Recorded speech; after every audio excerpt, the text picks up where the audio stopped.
Bonjour les amis, Benjamin Hidalgo. Je me présente donc kinésithérapeute, éducateur physique, ostéopathe et thérapeute manuel.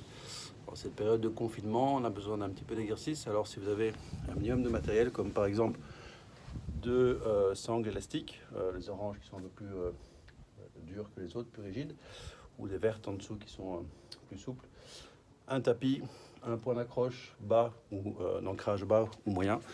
On peut faire des exercices très simples et je vais vous en montrer un d'une série d'exercices que je vais faire au fur et à mesure des périodes et des jours de confinement.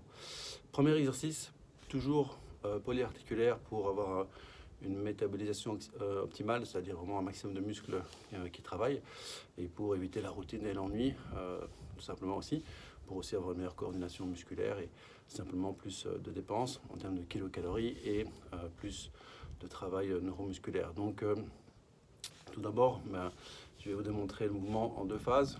D'abord, il faut maîtriser la première phase avant de faire la deuxième pour que le mouvement soit complet.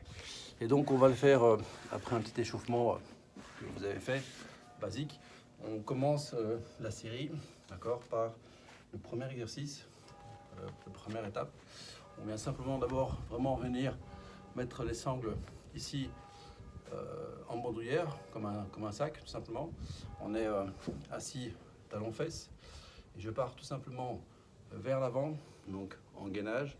Et donc je fais une extension, d'accord, des hanches, donc les fessiers vont travailler évidemment, et les muscles abdominaux aussi du tronc pour stabiliser.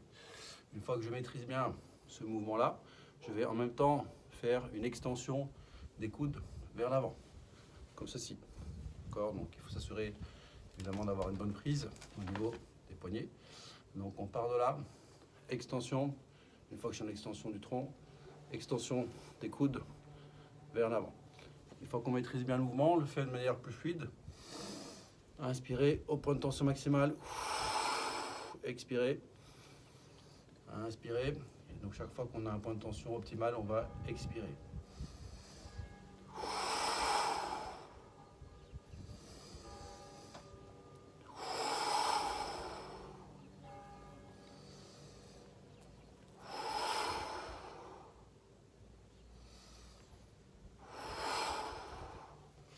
Et on fait ce mouvement jusqu'à épuisement, c'est-à-dire jusqu'à fatigue.